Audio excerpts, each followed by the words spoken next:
जय श्री हरि। कथाएं और कहानियां में आप सभी का हृदय से स्वागत है। दोस्तों, हम अक्सर सोचते हैं कि भगवान को कैसे प्रसन्न किया जाए। क्या वे सोने चांदी, 56 भोग या कठिन मंत्रों से खुश होते हैं? आज से लगभग 2000 वर्ष पूर्व दक्षिण भारत के श्रीरंगम में एक ऐसी ही अद्भुत और हृदय को छू लेने वाली घटना घटी थी।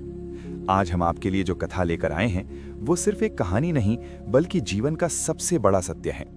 इस कथा का हर एक पात्र हमें सिखाएगा कि भगवान की दृष्टि में असली उपयोगिता किसकी होती है। तो अपनी आंखें बंद कीजिए और चलिए हमारे साथ उस दिव्य नगरी में। आज से पूरे 2000 वर्ष पूर्व की बात है। पवित्र कावेरी नदी के तट पर श्रीरंगम नामक एक जागृत नगर बसा हुआ था। नगर के मध्य में श्री रंगनाथ स्वामी का विशाल मंदिर था, जहां प्रभु शेषनाग की शैया पर योग निद्रा में विराजमान थे। उस काल में लोग केवल मूर्तियां नहीं पूजते थे, बल्कि साक्षात ईश्वर से बातें किया करते थे। इस कथा में 3 लोग हैं और ईश्वर के दरबार में तीनों की अपनी एक विशेष उपयोगिता है। पहले थे पंडित वेदमणि। वे मंदिर के मुख्य पुजारी थे। उनके कंठ में साक्षात सरस्वती विराजती थी। उनकी उपयोगिता ये थी कि उन्होंने मंदिर की व्यवस्था और शास्त्रों की मर्यादा को बांध कर रखा था। परंतु इस अथाह ज्ञान ने उनके भीतर एक अहंकार को जन्म दे दिया था। वे मानने लगे थे कि भगवान केवल संस्कृत के शुद्ध श्लोकों और स्वर्ण पात्रों में रखे भोग से ही प्रसन्न होते हैं। दूसरे थे सोमदत्त, मंदिर के बाहर एक कोने में रहने वाले एक नेत्रहीन वृद्ध मूर्तिकार। लोग कहते कि जो देख नहीं सकता वो क्या करेगा, लेकिन उनकी उपयोगिता थी उनका अटूट धैर्य। वे अपनी उंगलियों के स्पर्श मात्र से भगवान के लिए पत्थर की एक वैजयंती माला बना रहे थे।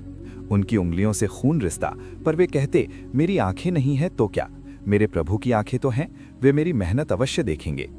और तीसरे थे नन्हा माधव, 8 वर्ष का एक अनाथ बालक, शरीर पर फटे वस्त्र और बिखरे बाल।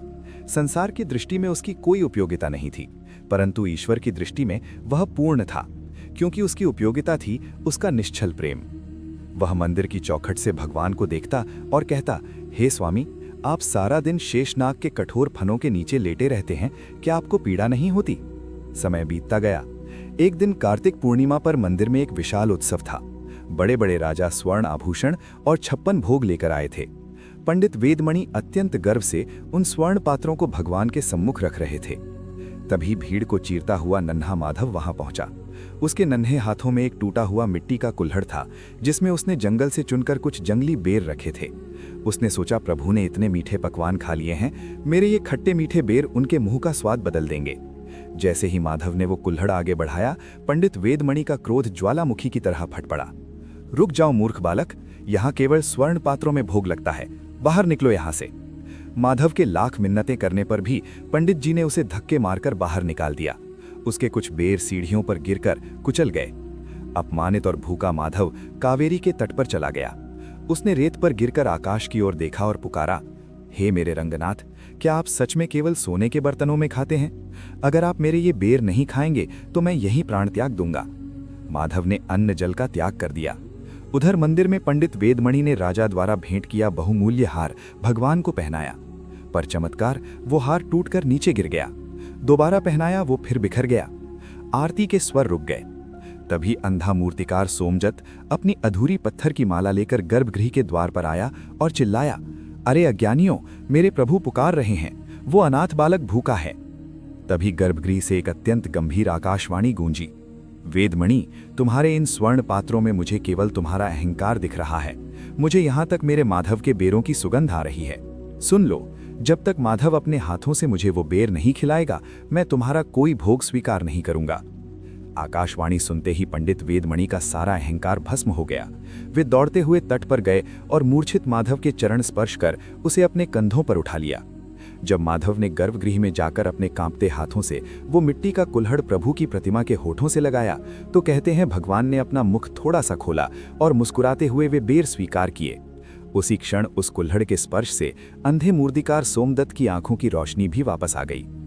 दोस्तों, उस दिन भगवान ने सिद्ध कर दिया कि उनके दरबार में ज्ञान की उपयोगिता राह दिखाने के लिए है, कर्म की उपयोगिता निरंतर सेवा के लिए है, लेकिन भगवान को पाने के लिए सबसे बड़ी उपयोगिता भक्ति और प्रेम की है। भगवान न तो धन के भूखे हैं, न दिखावे के, वे केवल हमारे सच्चे भाव के भूखे हैं। अगर आपको ये कथा पसंद आई हो और इसने आपके हृदय को छुआ हो, तो इस वीडियो को लाइक जरूर करें और अपने दोस्तों और परिवार के साथ शेयर करें।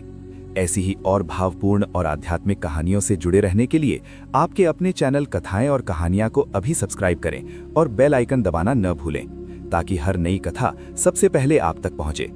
कमेंट बॉक्स में जय श्री हरि या जय श्री रंगनाथ लिखना न भूलें। मिलते हैं अगली कथा में, तब तक के लिए अपना और अपने परिवार का ख्याल रखें। धन्यवाद।